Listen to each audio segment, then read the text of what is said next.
ዕብራውያን ምዕራፍ 3 ከቁጥር 1 እስከ 6 ድረስ በጌታ በኢየሱስ ክርስቶስ ስም አነባለሁ። የምንወደው የጌታ ቃል እንደዚህ ይላል። እንግዲህ የሰማያዊ ጥሪ ተካፋዮች የሆናችሁ ቅዱሳን ወንድሞች ሆይ የእምነታችን ሐዋርያና ሊቀ ካህናት የሆነውን ኢየሱስን አስቡ።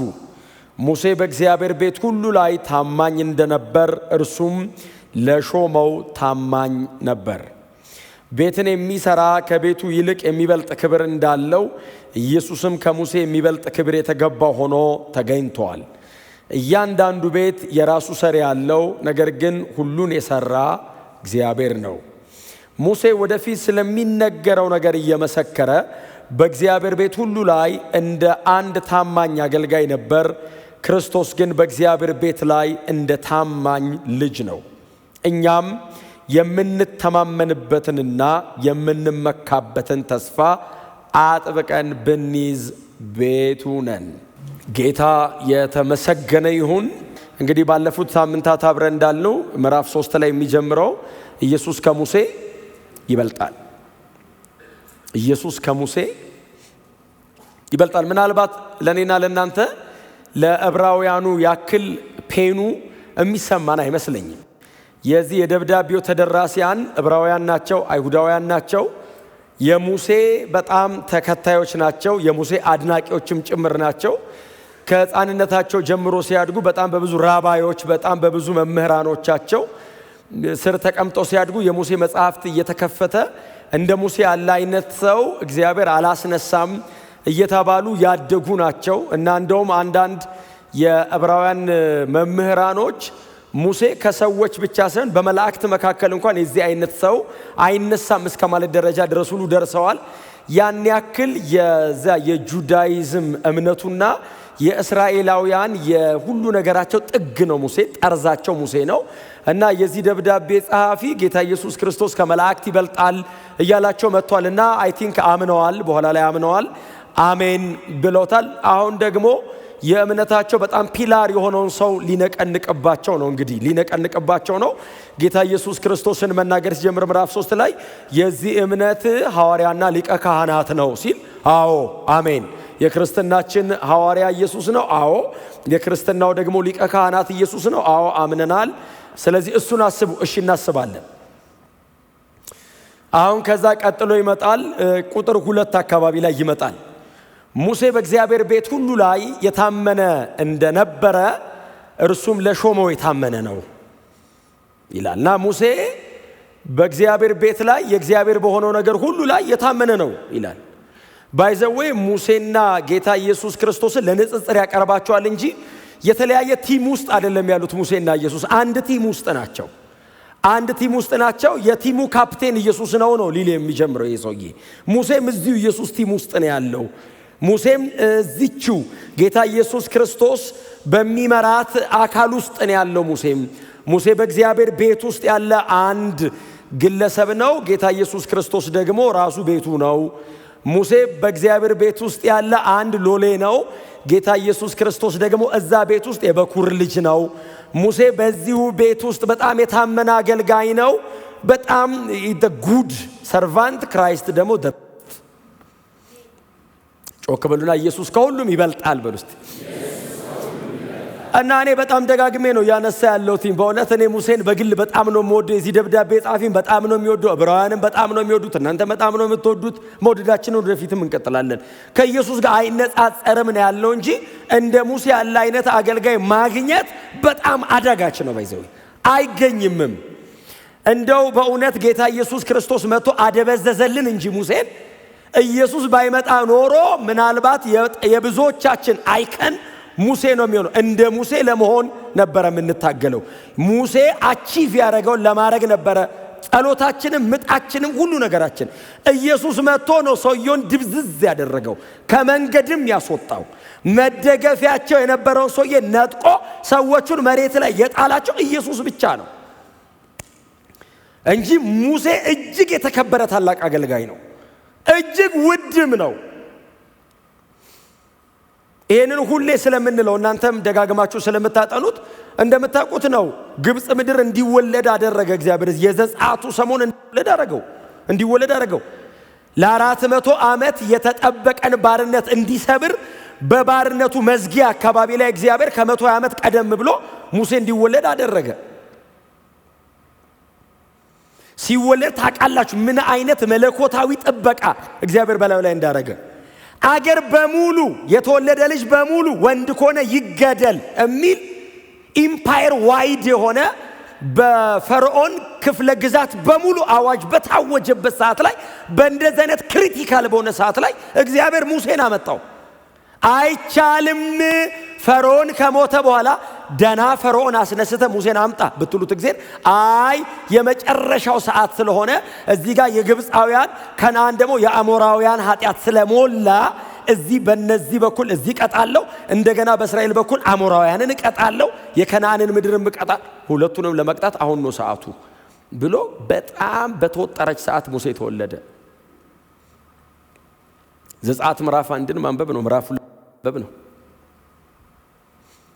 እናቱ 3 ወር ሸሸገች የሚለው 3 ወር ብቻ ነው መሸሸግ ይቻላል። ለምን ከዛ ይጮሃላ ድምጽ አለ አታፍን ልጅ ነው መልካም ነበር የሚል ቃል አለ። በጻንነቱ ነው የጀመረው። ከዛ እናቱ ይላል አይደል ወሰደችውና በዘንቢል ነገር አርጋ ዘንቢሉን ከውስጥ በቅጥር አለቅልቃ እዛ ውስጥ አርጋ ውሃ እንዳይገባና ውሃ ወደ ውስጥ ገብቶ ልጁን ደግሞ እንዳያሰምጣው የእግዚአብሔር መለኮታዊ ጥበቃ እንዳለ ሆኖ የእናቱም ጥንቃቄ ደግሞ ነበረበት። እሷ የዲቫይን አፖይንትመንት የመለኮት ቀጠሮ እንዳለበት የምታውቀው ጉዳይ የለም። እሷ ዝም ብላ በእግዚአብሔር ሉዓላዊ ስልጣን ስር ፈቃዷ ተገዝቶ የምትኖር አይነት ሴት ናት። የዚህ ታሪክ አካል መሆኗን ምናልባት ልጇ አድጎ መጽሐፉን ካወቀች ነው። ምናልባት ግብጽ ካልሞተች እናቱ አሁን የትንሣኤ ሙታን ቀን ስናገኛት በጣም ባለውለታችን ነሽ እንዳታለን። ይሄን የመሰለ ልጅ አምጥተሽ ኢየሱስ መጥቶ አደበዘዘው እንጂ የእስራኤልን ታሪክ የሰራ ሰው ነው። በብሉይ ኪዳንን እስኬለተኑን ያቆመው እኮ እሱ ነው። ሌሎቹ መጥተው ነው እሱ በገነባው ስትራክቸር ላይ ነው ኢንቴሪየር የሰሩት። ሙሴን ሙሉ ስትራክቸሩን ብሉይ ኪዳን የቆመው በሙሴ ነው። ሕግ የሰጠው እሱ አይደል እንዴ? የብሉይ ኪዳን መጽሐፍት እኮ ቅዱሳት መጽሐፍት የሚሆኑት እኮ በሙሴ ሕግ ተመዝነው ነው። አንድ ሰው እኮ የተመረጠ አገልጋይ ነው ታላቅ ነብይ ነው የምትለው እኮ በሙሴ ሕግ እኮ መዝነው ነው። እንደ ሙሴ ሕግ ከተነበየ እግዚአብሔር አገልጋይ ነው፣ ካልሆነ አይደለህም ነው። ያን ያክል ቅዱሳት መጽሐፍትን ለማጽደቅ የሙሴ መጽሐፍ ተፈልገዋል። የኢሳይያስ መጽሐፍ ኢንስፓየርድ ነው አይደለም ለማለት እንደ ሕጉ ነው ወይ ኢሳይያስ የኖረው ያገለገለው ትላለህ እኮ። አስቡት ምን አይነት ቅዱስ ምን አይነት ታላቅ እጅግ እግዚአብሔር ራሱ ያከበረው አገልጋይ እንደሆነ አስቡት። እግዚአብሔርን ያከበረው ባይዘው። ለዛ ነው ኪዳን ተሻግሮ መሲሁ አጠገብ መጣ ለንጽጽር። ኪዳን ተሻግሮ ገባ ሰውየው። እኔ እኮ ባለፈው ሳምንት ብያቸዋል። እንኳን ብሉይ ኪዳን ኖሩ ሰዎቹ መንፈስ ቅዱስ ቢሞላና ልሳን ቢናገር ጸጋ ስጦታ ቢያቅ ሙሴ አዲስ ኪዳን ቢሆን አንደግማት የመላእክ አርጎት ይሞት ነበር። በዚህ መንገድ ተወለደ። የፈርዖን ልጅ እንድታረገ እግዚአብሔር የፈርዖን ልጅ አየችው ወደደችው ይል ቃል አለ። የዕብራውያን ወንዳ ገደሉት ነው እኮ የምትለው የፈርዖን ልጅ እኮ ነች። አይታ ወደደችው ይላል። ኢትስ ኤ ዲዛይን ይግባታ አላቅም። መለኮት ነው ኢንፍሉዌንስ እያረጋት ያለው። ቤቷ ወሰደችው ይላል። አይሁዳዊ ሕፃን እስራኤላዊ ሕፃን ቤቷ ወሰደች። ደግሞ ታላቅ እህቱስ ሮጣ መጣች። የአይሁዳውያን ብዙ እናቶች ልጆቻቸው ስለተገደሉባቸው አለች ሁሉም እናቶች አሁን ለማጠባት ይሞክራሉ፣ ግን ልጆቻቸው ተገደሉባቸዋል እና መታጠባው ላምጣልሽ አለች። አዎ ስትል እናቱን አመጣቻት። በእናቱ እጅ ያደገው እናቱ ናት እኮ እየነገረችው እኮ ያደገው ሙሴ። ለዛ እኮ ነው እኮ ሲያድግ ወንድሞቹን ነፃ ማውጣት ፈለገ። ከየት ይሰማል? ፈርዖን ቤት እኮ ነው ያደገው። እናቱ ናታ አንተ ግብፃዊ አይደለም ትላለች እያጠባችው። አንተ ይኸውልህ እስራኤላዊ የባሮቹ እነዛ ባሮቹ ይታዩአል። ተስፋ አለ። የአብርሃም የይስሐቅ ያዕቆብ አምላክ ይባላል ያንተ። ፈርዖን አይደለም ያንተ አምላክ። አንተ ማድገ ፈርዖን ስትሆን አምላክ አትሆንም። እየነገረችው ነው ያደገው። የእናቶች ኃላፊነት አሁን ዕብራውያን ላይ የለም። እንደው ዝም ብዬ አሳደገው እግዚአብሔር እዛ ቤት አሳደገው። 40 ዓመት የግብፅን ጥበብ ታጠቀ። ታውቃላችሁ በ40 ዓመቱ ሰውየው በጣም ፕራይድፉል ነው። እውነቱን ነው። እንዴት አይሆንም? ቤተ መንግስት ነው ያደገው እንዴ። ፕሪንስ እኮ ልዑል ነው። አሁን እኮ ንጉስ ኒካኡ ሲሞት እኮ ቀጥሎ እሱ ነው የሚነግሰው። እና በጣም ፕራይድፉል ነው። የወርቅ ዙፋን ላይ ነው የሚቀመጠው፣ በወርቅ ነው የሚጠጣው። የጠየቀውን ተናግሮ ሳይጨርስ አጠገቡ ይመጣለታል፣ ይገደል ያለው ይገደልለታል። በጣም ትዕቢተኛ ነው። ስለዚህ እንዲሆኑ ደግሞ አዳኝ መሆን አይችልም። እግዚአብሔር ከቱታን ጋር ስለሆነ የሚሰራው ጥሩ ነው። አሁን የማይንድ ሴታፑን ቤተ መንግስቱን እንዲያውቀው አድርጌያለሁ። የኔን ደግሞ እንዲያውቅ ደግሞ ቱት ማድረግ አለብኛል። እግዚአብሔር ውጣና እስቲ አድን ሲለው በጥፊ ጀመረ። አንድ ግብፃዊ በጥፊ ገደለ ይላል። ሁሉ ሚሊዮን ግብፃዊ በጥፊ ትጨርሳለህ? አጨርስ አያልቅ። ስለዚህ እግዚአብሔር በዚህ መንገድ በቃ አሁን ማዳን ውስጡ ገባ። አሁን መታደግ ውስጡ ገባ። መንገዱን ስላላወቀ እግዚአብሔር ደግሞ ሌላ ሁለተኛ 40 ዓመት ይሄኛው የፈርዖን ቤተ መንግስት በጣም የክብር ጠርዝ ነው። ሌላ ደግሞ የውርደት ጠርዝ የሆነ ደግሞ ዩቶር ጋር ወሰደውና እረኛ አረገው። 40 ዓመት ሁለተኛ 40 ዓመት ሙሴ የሶስት ሰው ነው የኖረው ኢትዮጵያ ውስጥ። አይ ዘንድሮ ሰው ቶሎ ይማራል፣ በ40 ይጨርሳል። ሙሴ በ120 ነው የጨረሰ። ሁለተኛውን 40 ሲጨርስ ትዝ ይላችኋል። የዩቶርን በግ እየጠበቀ እግዚአብሔር ኮሬብ ላይ ነው የእግዚአብሔር ተራራ ኮሬብ ምዕራፍ 3 ላይ በግ እየጠበቀ እግዚአብሔር ብቅ አለለት። አንዳንድ የመጽሐፍ ቅዱስ ክፍል ግን በእውነት እኮ ነው የምላችሁ በጣም የተለየ ነው። ይሄ መለኮት ራሱ አሸንፎ የሚመጣው ነው እንጂ ጸልይ የምታገኘውም አይደለም። አሁን ሙሴ ጸልዮ ያቀም እግዚአብሔር መጣ እና ቁጥቋጦ እሳት አለው፣ ይነዳል፣ አይቃጠልም። ምንድነው ይሄ ራእይ? እስቲ ቆይ ልመልከት ብሎ ጠጋ ሲል የሚናገር እሳት ነው፣ ኖርማል እሳት አይደለም። ጂሰስ በጣም ከባድ እኮ ነው። አሁን እናንተ ብትሆኑ እና ሲጣቅ በመንፈስ አይደለም እኮ የሚያየው፣ በፍጥረታዊ አይኑ ነው ሰውየው የሚያየው። እንዴ ምንድነው ሲል ሙሴ አለው ያውቀዋል። አቤት አለው የቆምክበት ስፍራ ቅዱስ ነውና ጫማን አውልቅ አለው። እኔ መጥቻለሁ አለው። አውልቅ ሲለው እሺ ብሎ ወለቅ አረገና ቆመ። አንተ ማን ነህ አለው። እኔ አባቶችህ አምላክ ነኝ አለው። የነማ አለው? የአብርሃም የይስሐቅ የያዕቆብ አምላክ እኔ ነኝ። እሺ ምን ላድርግ? ወደ ፈርዖን እልክሃለሁ አለው። አሁን ሊጣሉ ነው። ወደ ፈርዖን እልክሃለሁ ሲለው አይ እኔ አልሄድም፣ እኔ አልሆንህም አለው። ለምን አለው? አረ እኔ እናገር ዘንድ ማቅም አይደለም ሲል አፍን የፈጠረ እግዚአብሔር ነው አለው። አፍ እንዲህ ቦካ አድርጌ እኮ የሰራሁት እኔ ምላስን ነካዋለሁ አለው። ሄደህ ትናገራለህ አፍን እኔ እነካዋለሁ ሲለው እግዚአብሔር ወይ ምን መሰለህ አለው። እሺ ሲለው አሮን አለልህ አለው። አሮን እሳት አሮን አለልህ፣ እሱን ላከው፣ እሱ ያልከውን በደንብ አድርጎ ያብራራልሃል ሲለው እኔ ፈለኩት አንተን ነው፣ እኔ ላንተ ነግርሃለሁ፣ አንተ ለአሮን ትነግረዋለህ፣ አሮን ሄዶ ይናገራል አለው። አለቀም አለ። እግዚአብሔር እኮ ይምጣ እንጂ ሐሳብ አታስቀይረው። ይሄንን ሁሉ ተጫነው። ያው እንደምታውቁት ነው። ከዛ ሙሴ መጨረሻ እንደዚህ ያለው እሺ በሄዱ ልሂድ አለው። መጀመሪያ ወደ ህዝብ ነው የሚሄደው። አዎ ማላኬ ልበል አለው። ማን ለመሆኑ? ያለና የሚኖር ላከኝ በላቸው። ስም ማን ነው አለው። ያለና የሚኖር። እንደዚህ አይነት ስም ያለው እግዚአብሔር ብቻ ነው። ዘላለም ነው ስም ያለው። ምን ብለህ ትሰበስበኛለህ አለው። ነበርኳለሁ እኖራለሁ ለዘላለም አለው። ያለና የሚኖር ልበል አለው። አዎ በል እኔ ነኝ አለው። ላከው። ያው ታውቃላችሁ በግብጽ ምድር ላይ እግዚአብሔር በሱ እጅ የሰራው ዘዳግም 34ን ኢየሱስ ሲዘጋው የጻፈለት እንደ እግዚአብሔር ሰው እንደ እግዚአብሔር ባሪያ ነው የሚለው። እንደውም የእግዚአብሔር ባሪያ የመባል መብት የነበረው እሱ ነው አንዱ። ቀጥሎ ዳዊት ነው፣ ቀጥሎ መሲሁ ነው የእግዚአብሔር ባሪያ የተባለው። እንደ እግዚአብሔር ባሪያ እንደ ሙሴ ያለ ነሳም እኮ ነው ያሉት። እርግጠኛ ነን አሉ። እንደዚህ አይነት ሰው አዎ አይነሳም። እግዚአብሔር በእጁ አለና በፈርዖን ፊት በምድረ በዳውና በእስራኤል ልጆች መካከል እነዛን አስፈሪ ተአምራት እንዳደረገ እኮ ነው የሚለው። ኖርማል ተአምር አይደለም፣ በሱ እጅ አስፈሪ ነው። እግዚአብሔር ላዩ ላይ ሲመጣ ያስደነግጥ ነበር። ተራራ ያነዳል እግዚአብሔር ሙሴን ብሎ ሲመጣ። ዘጸአት 19 ላይ ነው። በከባድ ደመና እመጣልሃለሁ አለው። እመጣልሃለሁ ላንተ ነው እመጣልሃለሁ። ለኔ ብለህ አዎ እንዲያምኑብህና እንዲሰሙ ስል አንተን ብዬ ብቻ እመጣለሁ አለው። ኖርማሊ እንደ ሌላ ጊዜ በከባድ ደመና ነው የምወርደው አለው። ሲና እየተንቀጠቀጠ ተራሮች እየጨሱ እግዚአብሔር ወረደ። ሙሴ ና አለው። እግዚአብሔር ሲናገረው ህዝቡ ሰማ፣ ህዝቡም በሙሴ አመኑ፣ በእግዚአብሔር አመኑ ይላል። ይህን ያክል እግዚአብሔር በህዝቡ መካከል ለይቶ ያከበረው ታላቅ አገልጋይ ነው። ይሄ ብቻ አይደለም። የእግዚአብሔርን ፊት ለማየት መጠየቅ ብቻ አይደለም።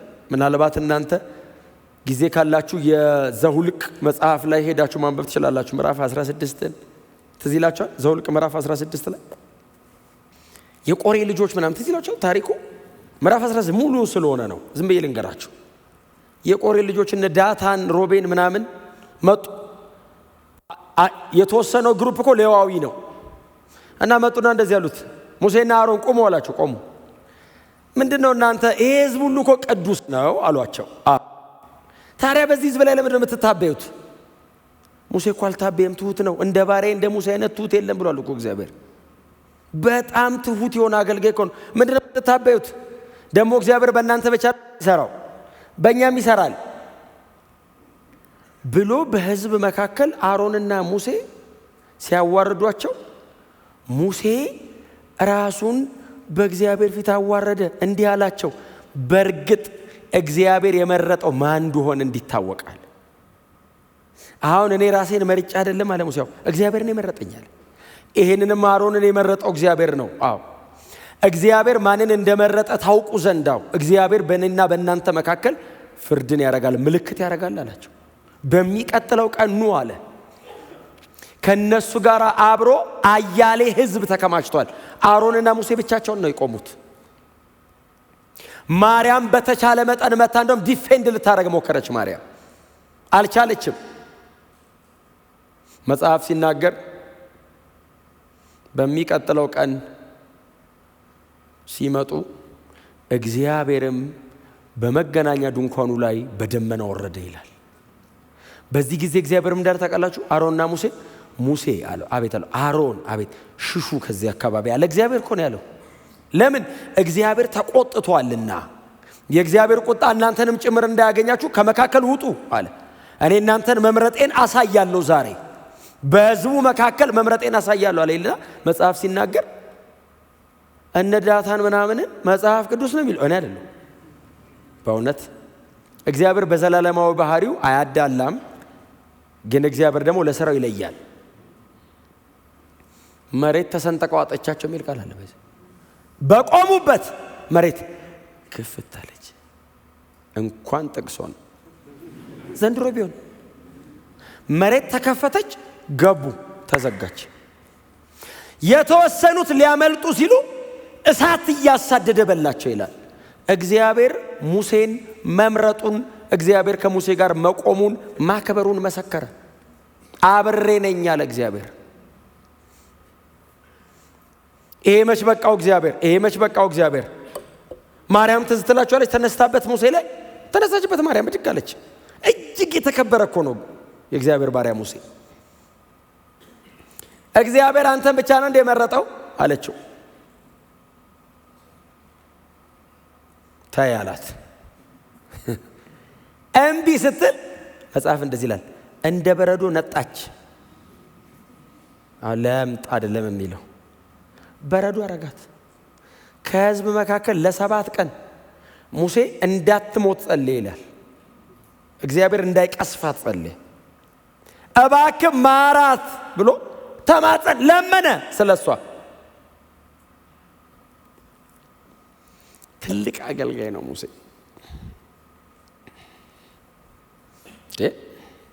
የሙሴ ሬሳ ለሚካኤልና ለሰይጣን እኮ ባትል ግራውንድ ነበር።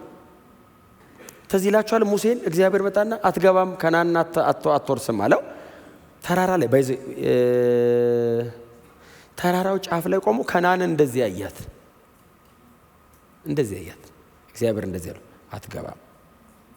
ለመነው 3 እባክህ ሲለው ደግመ እንዳትጠይቀኝ አለው። ታዲያ ህዝቡን ባርክ፣ መርቀ ጨርስ፣ ወደ ተራራው አናት ላይ ውጣ፣ በዚያም ውጣና ሙት አለው። እንዴ ወጥቶ መሞት?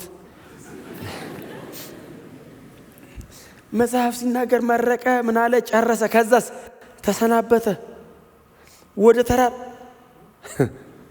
እንደዚህ አይነት አገልጋይ አይኖርም። ወጣ ወደሚሞትበት ወካርጎ ወጣ። የእግዚአብሔር ባሪያ ሙሴ ሞተ። ማንም አላየውም። ህዝቡ እንደሚሞት ስለተናገረ 30 ቀን አለቀሱ እንጂ ማንም ሰው ወስዶ ያነሳው። ሚካኤልና ሰይጣን ሙሴ ሬሳ ላይ ተገናኙ። ሰይጣን ሊወስደው ሬሳውን ወይ ኩንዶ በቁሙ አልቻለም። ኢየሱስ ስለተነሳ ነው ያው የማይፈልጉት። የለማ መሃል ላይ ቢመጡም አያገኙትም። ኢየሱስ ተነስቷል፣ ይበልጠዋል። እና ሙሴ ሞቶ ነው የቀረው። ትንሣኤ ሙታን የሚያገኘው ከኛ ጋር ነው። ኢየሱስ ተነስቷል። አይነጻጸር፣ ለንጽጽር ራሱ አይቀርቡ። ግን እንደው የሙሴ በጣም ተከታዮች ስለሆኑ የኛ አይነት ናቸው። እኛም በጣም ሙሴን ባይዘው በጣም ነው የምንወደው። አዎ በትክክል ከኢየሱስ በላይ ግን የሙሴ ታሪክ ተሰብኳል ኢትዮጵያ ውስጥ። ከክርስቶስ መስቀል በላይ ዘጸአት አልተሰበከም። ቀይ ባህር መከፈሉ ትክክል ነው መሰበኩ። ግን ዘጸአት ጋር ተነስታችሁ ደግሞ እዚህ ዮሐንስ ወንጌል ጋር ሲደርሱ ነው ልክ። ክብር ለኢየሱስ ይሁን። ሰይጣንና ሚካኤል ሲከራከሩ ሰይጣን በጣም ሚካኤልን ነካክቶታል። ለዛ እኮ ነው አንድም የስድብ ቃል አልተናገረም የሚል ቃል አንባባቸው ሚካኤል እንዲሳደብ። ሰይጣን ወድቋል ላይ ሊጥለው እኮ ነው። አንተ ሰማይ ቀረህ እኔ ወድቄ ሊጥለው ታገለው። ታውቃል አሁን አንዳች የስድብ ቃል አልተናገረም ማለት ምን ማለት ነው? ሞክሮታል ነው ሊሸነግለው ታገለው። ሲታገለው እግዚአብሔር ይገስጽህ። እግዚአብሔር ይገስጽህ ከሚለው ቃል ውጪ ምንም አላወራም። it's a mystery by the way, it's a mystery። በሙሴ ሬሳ ላይ ተከራከሩ ይላል። በቃ it's a mystery። ከዛ ተከተሉ አናቀም እንደተፈጠረ። ሰውየውን ግን እዩት የት ድረስ እንደሚርቅ። በሱ በኩል የተሰራ ስራ እኮ ዘመናት ተሻግሯል እኮ። እሱ የሰቀለው የነሐስ እባብ በንጉሱ ሕዝቅያስ ዘመን እኮ ነው የተሰበረው። እስከ ንጉሱ ሕዝቅያስ ዘመነ መንግስት ድረስ እኮ ለ100 ዓመታት ህዝበ እስራኤል እኮ በዛ በቅድስተ ቅዱሳኑ አካባቢ አስቀምጦት እኮ ያዩት ነበር። ሕዝቅያስ እኮ ነው ነውሽታን ብሎ የሰበረው። ያን ያክል ነው ኢንፍሉዌንስ የሚያደርገው ሙሴ የእግዚአብሔር በሆነው ነገር ሁሉ ላይ ታማኝ ነበር። አዎ ይላሉ ዕብራውያን። ወደ ይሁዲነት እየተጎተቱ ከክርስትናቸው መለስ ሲሉ የሙሴ አገልግሎት፣ የሙሴ ተጽዕኖ፣ የሙሴ ህይወት፣ የሙሴ አቋም ወደ ኋላ እየጎተታቸው ነው። ስለ ሙሴ ሲነግራቸው አዎ ይላሉ። እርሱም ታመነ ነበር አለው ኢየሱስን። አሁን ከዚህ በኋላ ስለ ኢየሱስ ሰፊ ነገር ሊያነሳ ነው። አዎ ሙሴን ግን በተወሰነ መንገድ ላቅርብላችሁ።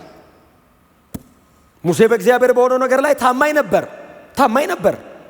ጥያቄ አይደለም የሚጠይቀው ይሄ ሰውዬ ነው እያለ ያለው። ሙሴ የታመነ አገልጋይ ነው። አዎ አንያ ሳሙኤል ምዕራፍ 2 ቁጥር 35 ላይ ነው የታመነን ካህን አስነሳለሁ ያለው እግዚአብሔር። ልክ እንደዚህ የታመነ ሰው ነው ሙሴ። ኮንቪክሽኑ ቀላል አይደለም፣ አቋሙ ቀላል አይደለም። ቤተ መንግስትን ትተህ ወጥተህ ከእግዚአብሔር ሕዝብ ጋር ጭቃ ለማቡካት መወሰን በጣም ከባድ ነው። ሰው ከጭቃ ማቡካት ወደ ቤተ መንግስት ለመግባት ነው የሚጸልየው። ከቤተ መንግስት ወደ ጭቃ ማቡካት ነው ወክ ያደረገው። በጣም ከባድ ውሳኔ ነው የወሰነው።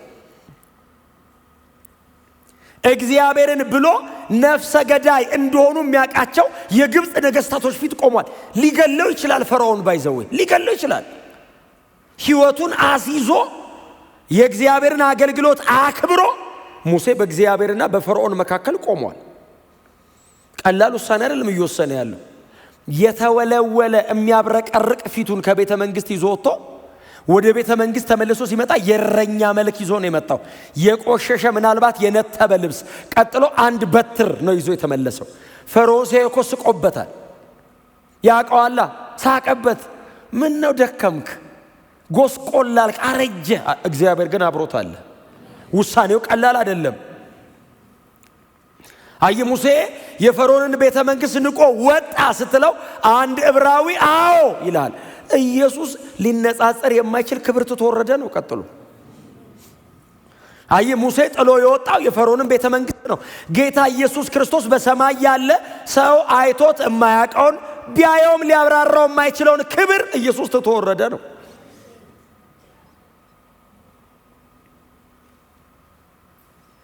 የእግዚአብሔር በሆነው ነገር ሁሉ ላይ ግን የታመነ ሰው ነው። ክብር ለእግዚአብሔር ይሁን። እርሱም የታመነ ነው። ኢየሱስ እርሱም የታመነ ነው። የሁለቱን ታማኝነት የዚህ ደብዳቤ ጸሐፊ በእግዚአብሔር ቤት ውስጥ ነው የሚመዝነው። የሁለቱን ታማኝነት ሁለቱም የታመኑ ናቸው። አዎ። ከዛ የሚቀጥለው ቁጥር ምንድነው የሚለው? ቁጥር 3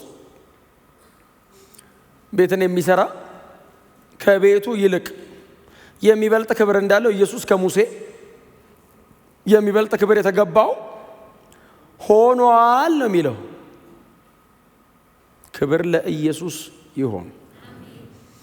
ሙሴ ያገለገለበት ቤት፣ ሙሴ ሎሌ ሆኖ ያገለገለበት ቤት እንዳልኳችሁ ነው።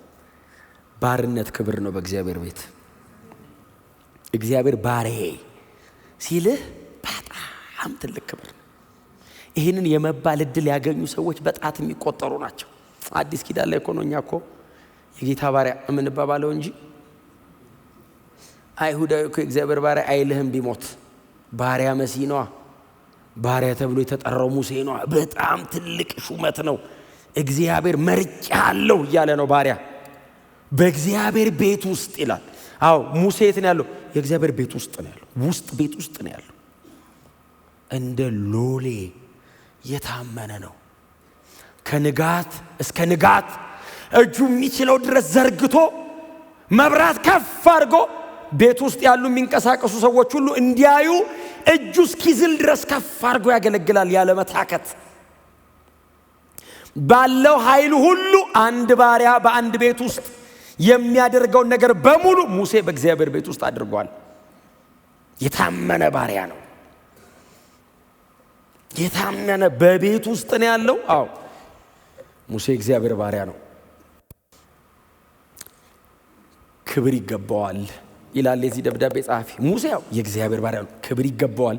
እግዚአብሔር መስክሮለታል። ፊቱን እያሳየ ቅድም እንዳልኳችሁ ባህር እየከፈለ ምልክቶችና ድንቆችን ከሰማያት እያደረገ 1.2 ሚሊዮን ሰው ከሰማይ መና እየወረደ እንዲበላ ምክንያት እየሆነ ያንን አለት ያ ሁሉ ሕዝብ ውሃ እንዲጠጣ እየከፈለ የታመነ ባሪያ ሎሌ ሆኖ አገልግሏል በእግዚአብሔር ቤት።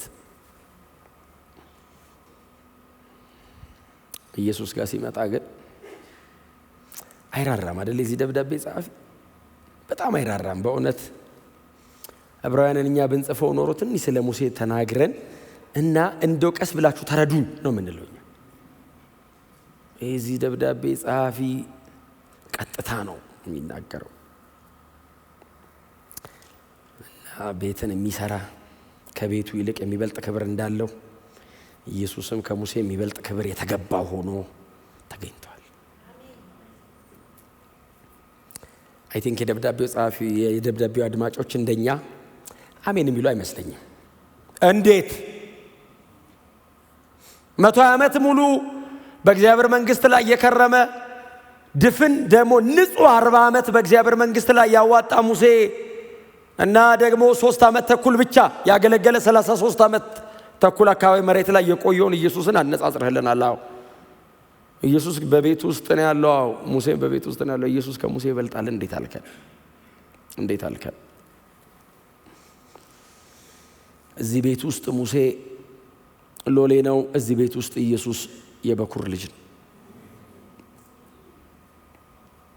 ሙሴ አገልጋይ ነው፣ ባሪያ ነው፣ ሎሌ ነው። ኢየሱስ እዚህ ቤት ውስጥ ደግሞ ልጅ ነው። ኢየሱስ በቤቱ የበኩር ልጅ ነው። ኢየሱስ የእግዚአብሔር ልጅ ነው። በዚህ ቤት ውስጥ አለ በዚህ በአዲስ ኪዳን ውስጥ ሙሴ አንድ ከብዙ ሚሊዮን ሕዝብ መካከል አንድ ነው። ኢየሱስ ደግሞ የዚህ ቤት መስራች፣ የዚህ ቤት ባለቤት፣ የዚህ ቤት ገንቢ፣ የዚህ ቤት ሰሪ፣ ደግሞ ይሄ ቤት ራሱ ነው። ቤቱን የሰራው እሱ ነው ይለዋል። ሙሴ የሚያገለግልበትን ቤት የሰራው ኢየሱስ፣ ቤትን የሚሰራ ይለዋል ኢየሱስ። ሙሴ እዛ ውስጥ አንድ አገልጋይ ነው። ባሪያ የሚለው ቃል አንዱ በጣም ሞደው አሁን እኛ አገልጋይ ከሚለው ልቅ ባሪያ የሚለው ይስማማል አይደል? ጥሩ ነው ለኛ። ሰርቫንት ከሚለው ልቅ ስሌቭ የሚለው ጥሩ ነው። ባሪያ በቤት ውስጥ እንዳል ምናልባት ከያዘው ሻማ እኩል እንደ አንድ ንብረት ነው የሚቆጠረው ባሪያ። ሻማውም ባሪያውም እኩል ንብረት ናቸው። እንደዛ ነው ሙሴ ቤት ውስጥ ያለ አንድ እንትን ነው። የቤቱ ሰሪ ኦተር፣ ጀማሪ፣ ደራሲ፣ የቤቱ መስራች ኢየሱስ ክርስቶስ ነው። ጌታ ኢየሱስ አንዴ ስለ ባሪያ እንደዚህ የሚል ምሳሌ ሰጠ። አንድ ባሪያ በአንድ ቤት ውስጥ ይኖራል አለ። ሲኖር ጌታውን ነው የሚያገለግለው አለ። እሺ ብለው ይሰሙታል። እና ባሪያው እርሻ ይሄዳል። ጠዋት ተነስቶ ሌሊት ተነስቶ እንቅልፉን ሰውቶ ሌሊት ተነስቶ እርሻ ይሄዳል። እርሻ ያርሳል። በጣም ይታገላል። ከዛ ተመልሶ ይመጣል። ተመልሶ ሲመጣ ለጌታው ምግብ ያዘጋጃል። ጌታው አርሰ መታልና ደክሟል አይለው። ምግብ ሲያዘጋጅ ቁጭ ብሎ ነው የሚያየው። ከዛ ጌታ በልቶ ጠጥቶ እስኪጨርስ ድረስ ለጌታው መብራት ይዞ ይቆማል። ከዛ ጌታው ሲተኛ ጠብቆ መጨረሻ ላይ ካረፈ ያርፋል። ጌታ ኢየሱስ ክርስቶስ እንደዚህ አለ። ይህንን ምሳሌ ለምንድን ነው የነገርከን ሲሉት፣ እኛም ማንጠቅም ባሪያዎች ነን፣ የሚገባንን ብቻ አድርገናል በሉ። የፈለኩትን ባረጋው እንደፈለኩት መሆን አለባችሁ። በጣም በተተናጎናቸው ያለው ሰው ልጅነትም የሚቀድም ባሪያ ነህ በሉት እስቲ። እዚህ ቤት ውስጥ ሙሴ ሎሌ ነው። እዚህ ቤት ውስጥ ሙሴ አገልጋይ ነው። እዚህ ቤት ውስጥ ሙሴ ባሪያ ነው። ኢየሱስ ክርስቶስ እዚህ ቤት ውስጥ ተገልጋይ ነው። እዚህ ቤት ውስጥ ኢየሱስ ክርስቶስ ጌታ ነው፣ ሎርድ ነው፣ ኦነር ነው፣ የዚህ ቤት ባለቤት ነው። የሚወራው ስለ እግዚአብሔር ቤት ነው። ስለ አንድ ሎካል ቸርች አይደለም እየተወራ ያለው፣ ስለ ኪንግደም ኦፍ ጋድ ነው እየተወራ ያለው። በእግዚአብሔር መንግስት ውስጥ ሊደሩ ኢየሱስ ነው። ሙሴ የኖረበት ቤት መስራች ኢየሱስ ነው። ብሉይ ኪዳን የእግዚአብሔር ሕዝብ፣ አዲስ ኪዳን ቤተ ክርስቲያን፣ በቀደመው ኪዳን እስራኤል፣ በዚህኛው ኪዳን እኛ። ዓለም ላይ ዩኒቨርሳል ቸርች ማለት ነው። የሁሉም ጀማሪ የሁሉም መስራች ኢየሱስ ነው። ሙሴ በጣም ማንም ሊክደው የማይችል የተመሰከረለት ታላቅ ሰው ነው። ጌታ ኢየሱስ ክርስቶስ ግን በዚህ ቤት ውስጥ እጅግ የከበረ ታላቅ የእግዚአብሔር ልጅ ነው። ክብር ለጌታችን ለኢየሱስ ክርስቶስ ብቻ ይሁንለት። አያችሁ፣ እዚህ ቤት ውስጥ ጌታ ኢየሱስ ክርስቶስ ልጅ ነው ሲል የአባቱ 100% በአብ ያለ 100% ሰብስታንስ በልጅ አለ። አብ አባት ተብሎ የተጠራበት የመለኮትነት ባህሪው ሳይቀንስ ኢየሱስ ውስጥ አለ። ልጅ ነው ሲል እየተነጻጸረ ያለው ከሙሴ ጋር ስለሆነ እንጂ እየተወራ ያለው ከአብ ጋር ባለው ልዩነት አይደለም። ከሙሴ ጋር ነው የሚነጻጸረው። ሁለቱም አገልግለዋል። ይሄኛው እንደ ሎሌ፣ ይሄኛው እንደ ልጅ ነው ያገለገለው ነው። ጌታ ኢየሱስ ክርስቶስ ሲያገለግል በአብ ውስጥ ያለ የዲቫይን ሰብስታንስ 100% እሱ ውስጥ አለ። ስለዚህ የአባቱን ፈቃድ ሲያደርግ ልክ እንደ አባቱ ሆኖ ነው የሚያደርገው።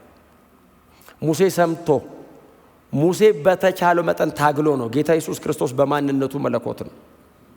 ሲያገለግል እንደ አባቱ ያገለግላል። የአባቱን ፈቃድ 100% መፈጸም ይችላል ኢየሱስ።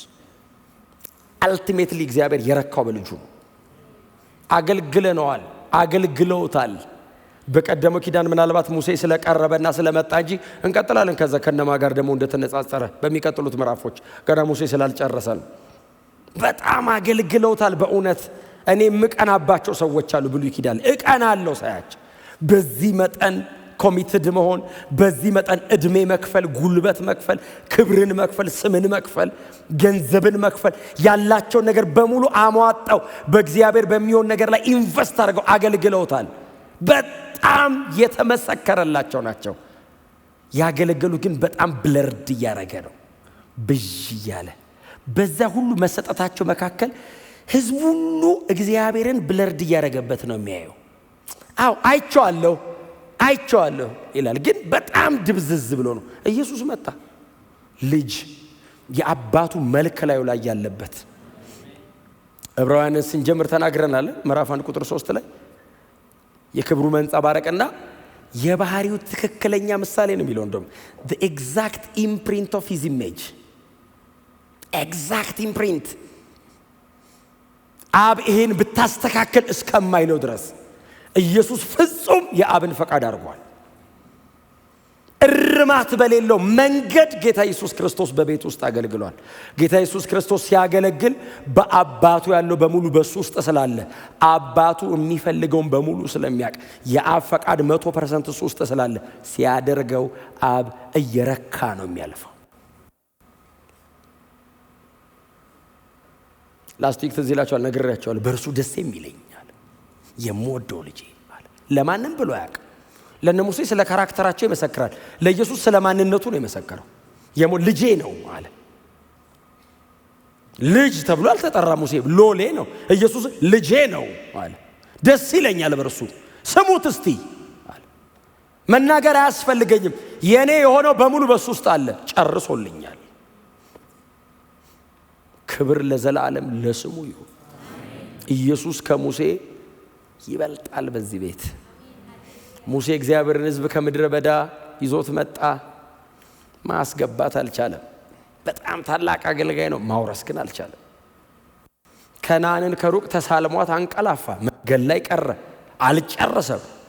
የተነገረው የትንቢት ቦታ ላይ ሕዝቡን ይዞ መግባት አልቻለም። ሙሴ አልቻለም፣ መንገድ ላይ ቀረ። አውሴ ኢያሱ ነው ይዞ የገባው፣ አልቻለም ሙሴ። ኢየሱስ ችሏል።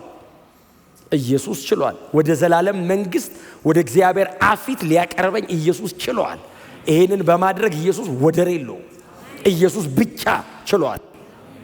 ኢየሱስ ጨረሰ። ኢየሱስ ሙሴ አልጨረሰም፣ ተናግሮ ነው የሞተው። እኔ ቻልኩም ኢያሱ ይመራል ብሎ ነው የሞተው። ኢየሱስስ ክሮስ ላይ ተፈጸመ፣ አለቀ አለ። ኢየሱስ ይበልጣል። ኢየሱስ ይበልጣል። ሙሴ በጣም የተመሰከረለት ትሁት ነው። በእውነት እረዳዋለሁ እኔ። አንዴ ትዝ ይላችኋል እንዳለት ይህን ሕዝብ እኔ ወልጄዋለሁ እንዲህ አለ። ምርር አንገበገቡት። እንዴ ወልጄ ምንድን ነው? ቆይ እኔ ነፍሴ የሚጨነቀዋል። ኢየሱስን ይሁት እስቲ በጦር እየወጉት ጀርባውን እየተለተሉት የሚያደርጉትን አያውቁም። ኢየሱስ ይበልጠዋል። ለንጽጽር ራሱ አይቀርቡም። ይበልጠዋል። በጣም አስደናቂ የሆኑ ተአምራትን ቢያደርግም ሙሴ ከሞት በታች ነው። ሞት ይዞታል። ኃጢአት አሸንፎታል። አልቻለም ድል ማድረግ። ሞትን መሻገር አልቻለም። በሞት መዝጊያ ውስጥ ነው ያለው። እዛ ግሬቭ ውስጥ እዛ ወደ ታች ነው ያለው። አሸንፎ መውጣት አልቻለም። ሞትን ድል ማድረግ አልቻለም። ተሸነፈ። ያዘው። ያንን ኃይሉን አደከመበት፣ አደቀቀው፣ ከለከለው። አትችልም አለው ሞት። ዘመን ቆጥሮ መጥቶ ሞት ዘጋበት። ኢየሱስ ይበልጠዋል። ኢየሱስ ሲሞት ምዕራፍ 2 ላይ ተነለ ሞትን ብቻ ሳይሆን በሞት የሚጠቀመው ሁሉ ዲያብሎስን ሻራው ይላል። ሞትን ይዞት ሞተ። ሞትን ኢየሱስ ገደለው። ሞት ሞተ። ሞት ራሱ ሞት ቀመሰ። ኢየሱስ ድል አደረገው። ልክ ኢየሱስ መስቀል ላይ ሲሞት ሞትን እግዚአብሔር ጠራው። ሞት ሆይ አለው። እግዚአብሔር ከተጣራ ማንም መቼስ አቤት ይላል። ሞት ሆይ ሲለው ሞት አቤት አለ። መውጊያ የታል? ተጠይቆ አያውቅም። ሞት ሁሌ ይወጋላ፣ እየወጋ ይገላል፣ እየወጋ ያስቆምሃል። የታል መውጊያ አለው። ሰብሮታል። ድል መንሳትስ ወሰደው። ሞት አሸናፊ መሆኑ ቀረ።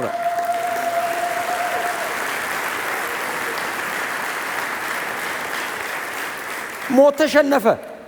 ሙሴ እስኪሞት አገለገለ፣ እስኪሞት ሰራ፣ እስኪሞት ታማኝ ሆነ፣ እስኪሞት ታገለ። አልቻለም፣ ሞተ። ኢየሱስ ከሞት ተነሳና ሞትን ወደ ኋላ እያየው ሞቼ ነበራል። ሞቼ ነበር አይልም። እስኪ ሞት ነው የሚያወራው። ሞትን ታሪክ አድርጎ ሞቼ ያስታውሳል። ታውቃለህ ከሞት ከተነሳ ከ60 ዓመት በኋላ ነው። 33 ኤዲ ነው የተነሳው። 93 ኤዲ ነው ዮሐንስን ፍጥሞ ላይ 60 ዓመት ማለት ነው። ከ60 ዓመት በኋላ መጣ መሬት ላይ። ዮሐንስ አርጅቷል። ኢየሱስ ሲሞት ዮሐንስ ገና ልጅ ነበር። 20 ምናምን ዓመቱ ነው። አሁን 80ዎቹን እያገባደድኑና አየሁ ሲያ ዮሐንስ አርጅቷል። ኢየሱስ የዘላለም አምላክ ነው።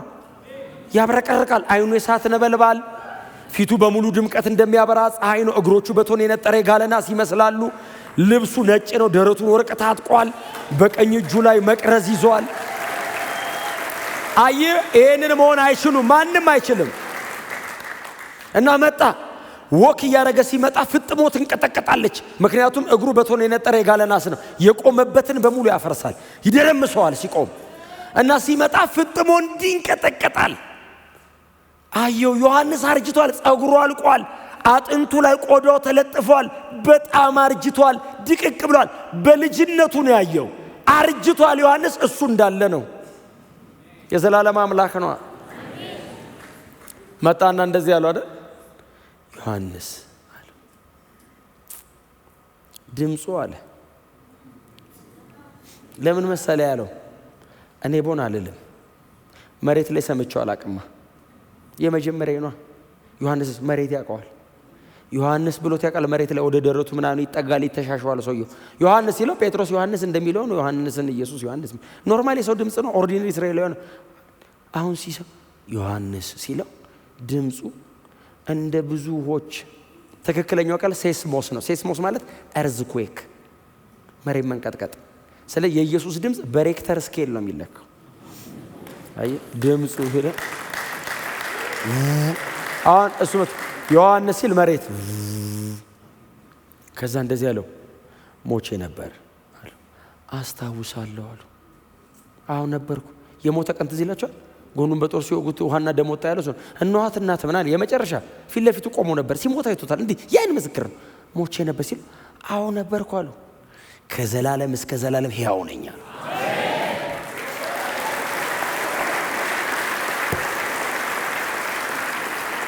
ከዛ እንደዚህ ያለው መሞትና መነሳት እንዳይመስል አለው የሲኦልና የሞት መክፈቻ እጄ ላይ ያለ አለው። ምን ማለት መሰለ? በሰማይና በምድር ብቻ ሳይሆን አንደር ወርልድም ስልጣን የኔ ነው አለው። አሁን ሰይጣን እንደፈለገ መክፈት አይችልም። ወስጄዋለሁ ቁልፉን አለው። እኔ እጅ ላይ ነው ያለው አለው። የሞትም የሲኦልም በር እኔ እጅ ላይ ነው ያለው አለው። ቁልፉ የሰማይ ብቻ እንዳይመስልሃል። ሰይጣንን ሰብስቤ ከተዋለሁ፣ ዘጓለሁ አለው። ተቀብያለሁ ቁልፉን አለው። አቺቭ አድርጓል ኢየሱስ። ጨርሷል ኢየሱስ። ከዚህ በኋላ ማንም አይመጣም። ኢየሱስ የመጨረሻው ነው። ሙሴ በጣም የተከበረ ነው በእውነት። ኢየሱስ ግን ወደር የለውም። ሙሴ በጣም ታላቅ ነው። ለኢየሱስ ቃል የለንም። ሊብራራ አይችልም። በመንፈስ ይበራልሃል እንጂ ወደ ጭንቅላት አወርደ ምክንያታዊ ምናምን ብቻውን አትችለውም። የተወሰነችው ነገር ናት ከገባችን የምናወራው። ብርሃን በምን ታብራራዋለህ? ገብቶኛል ትላለህ። ምን ገባ? በጣም ትንሽ ነው የምትናገረው። የቀር እርግጠኛ ነው ውስጥ። ሰው በጣም ካስጨነቀ እንዲበራልህ ልጸልይልህ ነው የምትለው። እኔ እንደዛ ነው የምለው። የተወሰነ ነው የምናገረው። ከዛ በኋላ አልችልም። አንዳንዱ በቋንቋ አይብራራም። መንፈሳዊ ነው። እንደዛ ነው የበራው ኢየሱስ። እስቲ አሜን በሉ። ሎሌ ነው፣ የተከበረ ነው፣ ታላቅ አገልጋይ ነው። ኢየሱስ ጋር ግን ሊነጻጸር አይችልም። ሙሴ በቤት ውስጥ አገልጋይ ነው። ኢየሱስ የቤቱ ሰሪ ነው። የቤቱ ሰሪ ነው ኢየሱስ። የእግዚአብሔር ሕዝብ መስራች ኢየሱስ። እስራኤል የሚባል ኔሽን መስራች ኢየሱስ ነው። የቤተ ክርስቲያን ሕይወቷ ኢየሱስ ነው። የቤተ ክርስቲያን ጀማሪዋ ኢየሱስ ነው። የቤተ ክርስቲያን ፍጹም አድራጊ፣ የዚህ እምነት የመጨረሻ ክብርና ሞት ኢየሱስ ነው። ሙሴ አይደለም፣ አብርሃም አይደለም፣ ሌዋውያን አይደሉም፣ ታላላቅ አገልጋዮች አይደሉም። እነሱ በዚህ ቤት ውስጥ ያሉ አገልጋዮች ናቸው። ጌታ ኢየሱስ ክርስቶስ የዚህ ቤት አገልጋይ፣ የዚህ ቤት ባለቤት፣ የዚህ ቤት መስራች፣ የዚህ ቤት ፍጹም ፈቃድ ሰሪ ነው። የኢየሱስ አይነት የለም። ክብር ለዘላለም ለስሙ ይሁን። አባቶች አገልግለዋል፣ ሞተዋል። ኢየሱስ ሞትን ድል አድርጓል፣ ተነስቷል። መነሳት ብቻ አይደለም፣ ወደ አባቱ ሄዷል፣ በክብር ሄዷል። በጣም በቅርብ ደግሞ ሰሞኑን ይመጣል እና እነዚህ ሁሉ የታመኑ አገልጋዮች ከሞት ይነሳሉ። ኢየሱስን ከኛ እኩል ለማየት በደመና ሊቀበሉት ከኛ ጋር አብረው ይነጠቃሉ።